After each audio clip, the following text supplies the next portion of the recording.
বিশ্ব যোগ দিবস। আজকে আমরা আমাদের ছাত্রীরা উপস্থিত হয়েছে চন্দননগর স্ট্যান্ড রোডে।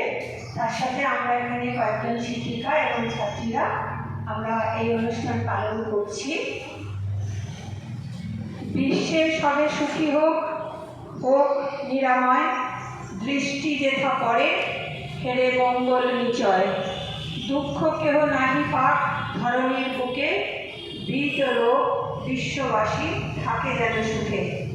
এই কথাটি বলেছেন শ্রীমৎ স্বামী শিবানন্দ সরস্বতী। তার যোগ বলে রোগ আরোগ্য এই বইটি থেকে কথাটা নেওয়া।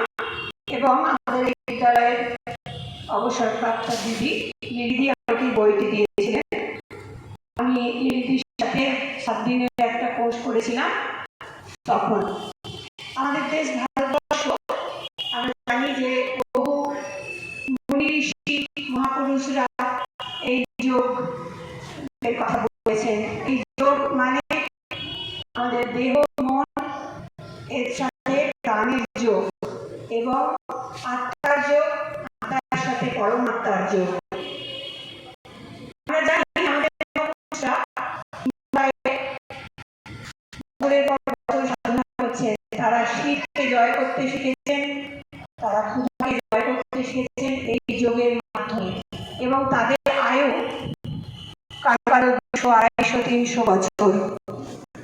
আমরা জানি, আমরা লোকনাথ ব্রহ্মচারীর কথা জানি, আমরা শ্যামাচরণ লাহিড়ীর কথা জানি, আমরা পরমহংস যোগানন্দ স্বামীর কথা জানি।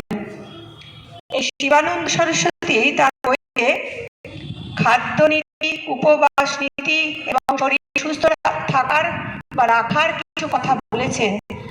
আজকের দিনে আমরা সবাই জিমে যাচ্ছি যে আমাদের শরীর ফিট রাখতে, অথচ আমরা কি খাচ্ছি, কতটা পরিমাণ খাচ্ছি তা নিয়েও যেমন আমরা হিসাব রাখছি, যেটা মনে হচ্ছে যেটা ইচ্ছে হচ্ছে খাচ্ছি, এবং অসুখ করলেই আমরা সাথে সাথে ডাক্তারের কাছে দৌড়চ্ছি, কিছু ওষুধ খাচ্ছি, আবার সেই রোগটা ঠিক হয়ে অন্য রোগ আমাদের দেহে দেখা যাচ্ছে এবং মানুষের এই সমস্ত আয়ু কমে যাচ্ছে।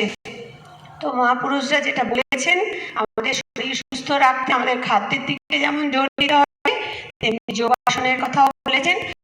আজকে আমাদের উপস্থিত যারা আছে তাদেরকে বলছি যে তোমাদের পড়াশোনা এবং কনসেন্ট্রেশন বাড়াতে আমাদের কিছু আসন, যেমন পদ্মাসন, বজ্রাসন,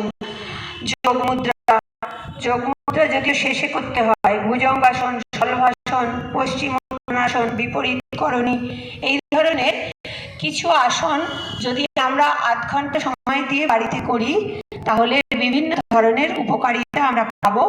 এবং শারীরিকভাবে, আমি অভিভাবকরাও নেই এখানে, 1-2 জন যারা আছেন, যে শারীরিকভাবে তাদের সুস্থ রাখা যাবে, মানসিকভাবেও সুস্থ রাখা যাবে এবং আমাদের যে উদ্দেশ্য তারা পড়াশোনা করে একটা জায়গায় যাবে, সেই কনসেন্ট্রেশন কিন্তু তাদের বাড়বে।